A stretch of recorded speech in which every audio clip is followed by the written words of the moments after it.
lifted by the federal government, education still depended completely on virtual learning. However, the reopening of schools is continuity for SSS 3 students. Yet, it may seem like a fresh beginning for these young Nigerians who will embrace new traditions in a familiar terrain. While the excitement of the resuming set is palpable, anxiety cannot be suppressed. How geared up are school managers in public and private citadels of learning for the new scheme of things? How can regulatory bodies effectively monitor and insist on safety conduct of all individuals in a formal school setting towards ensuring maximum protection from the coronavirus? How can personal space among students be secured given that youthful exuberance by nature has little regards for boundaries during interactions? The new normal in an academic environment is our business today on Panorama, coming to you from NTA Lagos Network Center. I am Hinginu John Adams. Welcome. The Murtala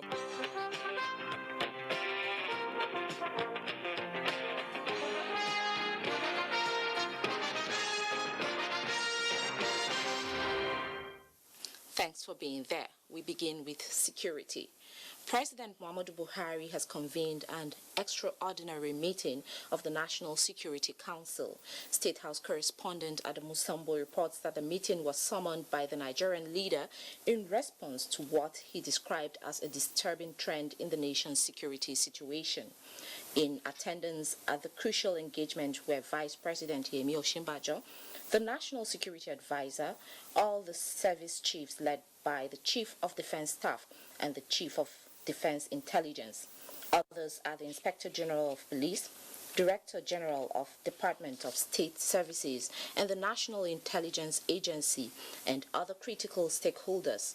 The meeting, being held behind closed doors, is coming few days after Governor Babagana Zulum of Borno alleged sabotage in the renewed fight against terrorism and insurgency. This was shortly after his convoy came under attack by gunmen suspected to be Boko Haram elements as they headed for Baga on routine visit to the IDP's camp. It would be recalled that during the last Security Council meeting, President Buhari told the security chiefs that their best is not good enough as regards the way and manner the battle against insecurity is being persecuted. He promised to do whatever it takes within available resources and limits of the law to deal decisively and proactively with the various security challenges bedeviling the country. The ongoing meeting is therefore expected to thoroughly analyze the prevailing challenges of security and chart the best way forward for Nigeria. NTA News will keep you informed about major decisions to be taken at the interactive dialogue as soon as they are made public. Now to aviation. Authorities at the Murtala Mohammed International Airport in Lagos have heightened COVID-19 preventive measures to further guarantee safety. Michael Olale reports that passengers have fully adjusted to the new protocol. The Murtala Mohammed International Airport in Lagos might not be able to reach its 7.3 million passengers traffic recorded last year. But the optimism among air travelers is the return of flight operations even in the face of the dreaded coronavirus. It is 1 month since man must fly amidst the coronavirus pandemic, and not in the widest imagination of Phillips Onowu will he have thought that a time will come when face masks and hand sanitizers will be a prerequisite for traveling, just like the airfare tickets and passports. He, however, commended the measures put in place to contain the virus. This is the first time I'm flying since after the lockdown, and I thought I was going to come in and see a lot of stress, but it's just straightforward. Just wash your hands, they take your temperature, and then you're going. Unlike when the airport was newly reopened for flight operations, authorities have now included fumigation of luggages. Everything looked very nice, looked very new, looked super. And I'm just coming from US, and I think it's comparable to the local. Although Data released by the Nigeria Center for Disease Control indicates a 3-day consecutive decline of COVID-19 cases in Nigeria, but the need for more sensitization was stressed by travelers. Some people think the government is joking, but the truth is the virus is out there, and it's together thing we won't stop preaching. That's COVID, stay safe, wash your hands, sanitize, we won't stop. As the world seeks for a cure for coronavirus, the commencement of domestic flight operations remains the litmus test that will invariably determine the modalities for the restart of international flights. In Lagos, Michael Olale, NTA News. Let's now turn our attention to education. Monday, the 3rd of August, is an epic date in the 2020 academic calendar as it marks the reopening of schools for specific students in Lagos. Correspondent who monitored the first day of resumption reports about the sensitization on ground. The long default holiday is over for SS3 and Tech 3 students in Lagos. However, the COVID-19 pandemic has changed the modus operandi of schools. Temperature checks, hand washing, use of face masks, among other safety protocols for the prevention of coronavirus are being employed. We are back, we are alive. After many months, we've been at home, studying alone. They said, if you don't wear face masks, you don't enter. Now, everybody came with their face masks. Preparatory classes for the West Africa Senior School Certificate Examination are back, and only a handful of students occupy each classroom in compliance with the social and physical distancing guideline.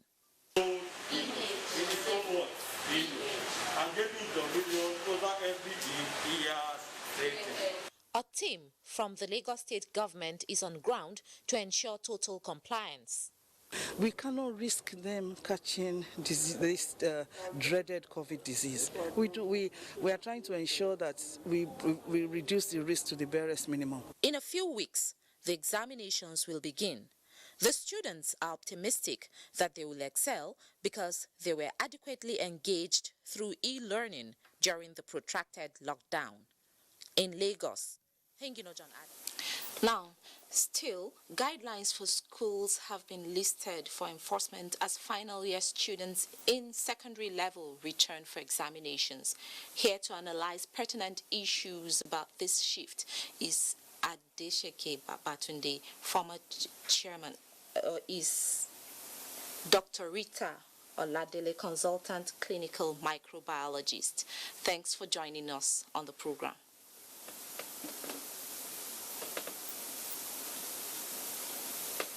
Hello, doctor. Can you hear me?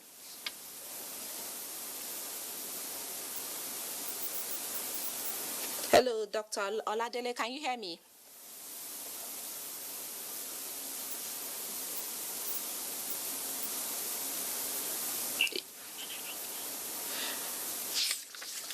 Okay, it seems we have issues connecting. We now take a break. The program continues shortly.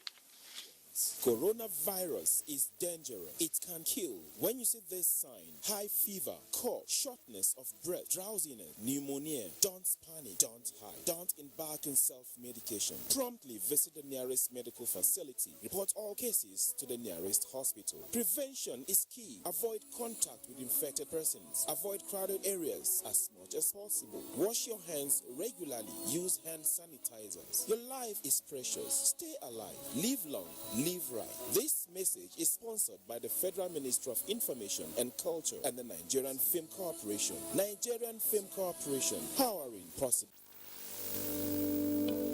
Coronavirus is real. Steps to avoid this pandemic. Wash your hands regularly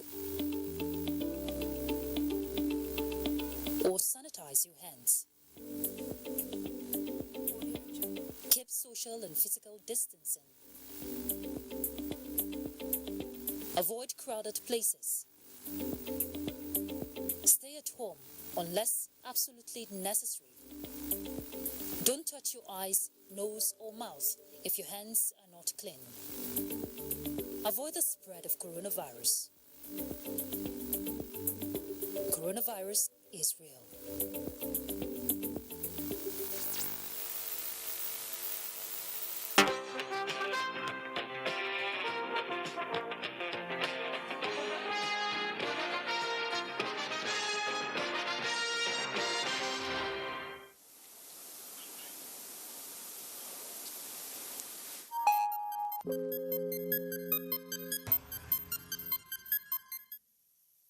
Thanks for being there. While waiting to reconnect with Dr. Rita Oladele, let's now talk about COVID-19. The latest statistics provided by the Nigeria Center for Disease Control reveals that 288 new cases of coronavirus have been recorded in the country as at the 3rd of August, bringing the total number of confirmed cases to 44,129. The new cases were recorded in 15 states, with Lagos emerging the highest with 88, followed by Kwara with 33. Osun has 27, FCT and Enugu have 25 cases each, while Abia 20, Kaduna 17, Plateau and Rivers have 13 cases each, Delta 10 and Gombe 8. Others are Ogun 4, Oyo 3, while Katsina and Bauchi have 1 new case each. The total number of patients discharged so far stands at 20,663, while 896 deaths have been recorded so far across the country. Still on COVID-19, Nigeria recorded a decline in positive COVID-19 cases from 17.2% in June to 11% in July, despite an increase in testing capacity during the period. The Presidential Task Force on COVID-19 at Monday's briefing in Abuja says citizens, however, cannot afford to lower their guards to prevent community transmission. Mitaire Ikpen tells us more. Updates from the Minister of Health. The Presidential Task Force on COVID-19 resumes its briefing by commending state governments and religious leaders for significantly enforcing COVID-19 protocols during the Salah holiday. The task force also acknowledges a daily decline in Nigeria's confirmed COVID-19 cases, but says it is not yet time to celebrate. It is too early to draw conclusions, but it is noteworthy that the testing increased by over 40,000 in that 1 month from June to July, while the number of positive cases dropped by more than 2,000. We must not rest on our oars, and what we see is just suggestive of the fact that at least our strategy is not failing. The Presidential Task Force will submit its 6th interim report to Mr. President, and subject to his approval, we hope to present the way forward to Nigerians at the next briefing on Thursday, 6th August 2020. While the world awaits a vaccine for COVID-19, Nigeria is getting ready for a vaccination campaign. Right now, there are about 5 candidates that are in phase 2 to 3 trials. We have to start preparing the Nigerian population for vaccine delivery when it becomes available. There were sectoral updates and clarifications. There was nowhere where I said every Nigerian has received a palliative. The provision of take-home ration under the modified homegrown school feeding program was not a sole initiative of the Federal Ministry of Humanitarian Affairs, Disaster Management and Social Development. Only 3 states have launched the program, and they remain Lagos, Ogun, and the FCT. In the FCT, 29,609 households were impacted. Lagos recorded 37,589 households, while Ogun State had 60,391 households, making a total of 124,589 households impacted between May 14, 2020 and July 6, 2020. The Presidential Task Force assures health workers that the country has a stockpile of personal protective equipment to prevent COVID-19 infection in the line of duty. In Abuja, Mitaire Ikpen, NTA News. Now to the judiciary. The Federal High Court sitting in Lagos has granted the final forfeiture of more than 800 million naira allegedly belonging to Flank Power Resources and GMFD Ventures to the federal government. Justice Chukwuemeka Aneke of the Federal High Court granted the order following the application by the EFCC investigator seeking the forfeiture of the sum to the federal government on the grounds that the funds were proceeds of unlawful activities by the two companies which are contractors to the Niger Delta Development Commission. EFCC had discovered that between 2018 and 2019, the two companies had received the funds from the NDDC at an inflated cost and without executing the contracts.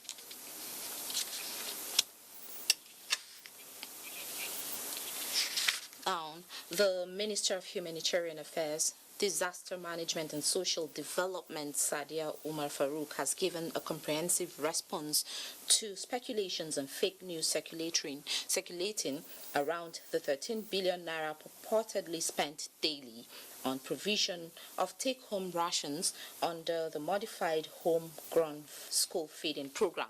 In a statement, the minister clarified that each take-home ration was valued at 4,200 naira per month, launched only in the Federal Capital Territory, Abuja, followed by Lagos and Ogun State, stating that the homegrown school feeding program was not a sole decision of the ministry, but implemented with consultations with state governments through the Nigeria Governors Forum, in accordance with a presidential directive. The humanitarian minister also clarified she has not at any time or anywhere said that every Nigerian has received palliatives. She reiterated the determination of the ministry to stay focused in fulfilling the mandate given by the federal government. Now, the coronavirus curve is still rising globally, and governments around the world are employing measures to flatten it. Lagos still remains the epicenter in Nigeria with high rate of community transmission. This report takes a look at the role being played by community leaders to flatten the curve. COVID-19 is no more new to the world. With the awareness that it may have come to stay, people are now learning to cohabit with it, resulting in lifestyle adjustments popularly known as the new normal. However, it seems as if some people are not aware that the virus continues to tighten its grip on the world and remains very contagious, killing millions. This is the reason for the spike in number of cases, but concerned authorities are not letting their guards down.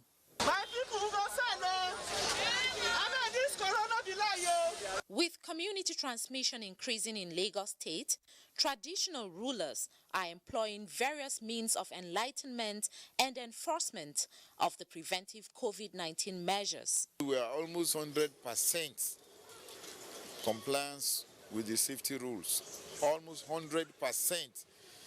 If there be anything left at all, it will be because we don't have enough sanitizers to distribute, because we have made some and we distribute. We continue to sensitize and enlighten people that we don't want to continue to lose important souls. We also have a bull, watching hand bull.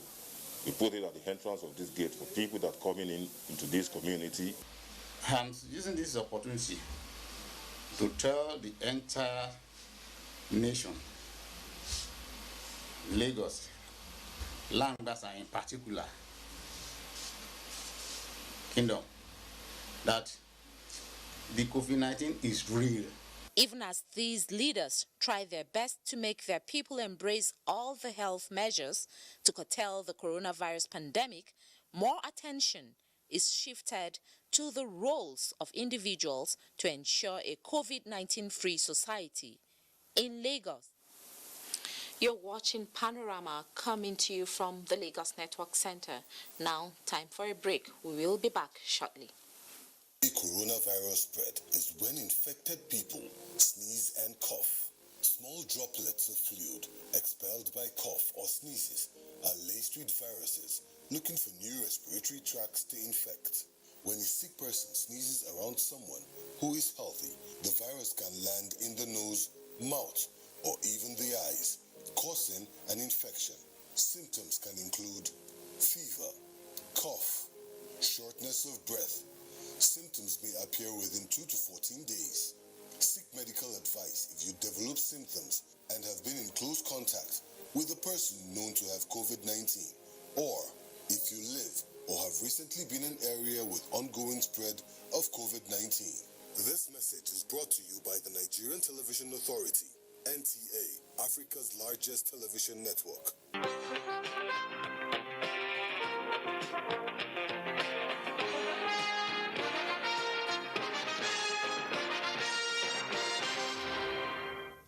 Thanks for staying. It has been said that the youths are the future leaders of a nation, and for a country like Nigeria, with rich cultural heritage, different ethnic groups and languages, the role of youths in promoting a united nation, especially at a time like this, cannot be overemphasized. Those were the submissions of some cultural enthusiasts at a press briefing on the way forward for Nigeria youths. Annie Daniels reports. Country with more than 250 ethnic groups. Previous governments, in trying to promote a national unity, introduced several programs, including the National Youth Service Corps, NYSC. These concerned Nigerians argue that, though the scheme has recorded a success, more needs to be done. On one side, you get the issue of religions becoming a threat to our national unity. And on one side, you also get the tribal aspect of it as becoming yardstick to our progress as a nation. The government took a very good initiative by appointing a 40-year-old young man as an ambassador and did the ambassador committee. The youth of this country, I know them, they can bring out the cure for COVID-19. They are therefore advocating a reality TV show called Nigeria Unity House, where youths from all over the country will come together, exhibit their cultural and traditional know-how, learn more, and take up the campaign of fostering unity in diversity, translating to strong and viral Nigeria. The only people we will not accept in the house is anyone with the attitude that is repugnant to natural justice, equity, and good conscience. You come, you must have a result. You must have something to tell us how we can better this country. We're bringing about this orientation of know your roots, because when you know your roots, you will know how to affect the society positively. Those concerned Nigerians are optimistic that, matching words with action, those attributes that distinguish the various elements of the nation will be put to effectual use. In Lagos, Annie Daniels, NTA News. Down to sports. Stakeholders have been reacting to the Nigeria sports industry policy recently presented to the Minister of Sports. Olumide Oguntola has this and more on sports updates. The Nigerian Association for Physical and Health Education, Recreation, Sports and Dance, NAFA-SD, called for the total overhaul of Nigeria's sports policy, recently presented to the Minister of Sports, Sunday Dari, during a virtual meeting of the association. The association advised that professionals should be allowed to work on the document in order to achieve an internationally accepted, befitting policy, as the document lacks motivations. All necessary stakeholders that you should have input will get them involved. The 3 I's and the P's, which were the cardinal point of this administration, are not included in the policy. And in volleyball, a coach with Samaritan Volleyball Academy Lagos, Napoleon Amata, has taken advantage of the lockdown on sporting activities to invent a locally made attack drill equipment that could be compared to foreign ones. His vision, when empowered, is to put Nigeria on the world map of Committee of Nations producing sports equipment. I saw the attacking machine on the net. Then the question I asked myself, can I make this thing? Instead of we going outside the country now to get such equipment that are very, very expensive, one of our own has just done it. Innovate more by including those for setters and blockers. Doing this tells us that people are still interested in the game. They have appealed to stakeholders and governments to support the likes of Coach Amata, who are creative in the areas of constructing sporting equipment locally, with a view to discovering budding talents in Nigeria. And on a cheering note, Super Eagles striker Samuel Kalu is reported to recover from coronavirus, having spent days in isolation. The player is reported to have since resumed training with his club, Bordeaux, French Ligue 1 club side. With sports update, Olumide Oguntola, NTA News. does it on Panorama from the Lagos Network Center. Thanks for watching and do stay safe.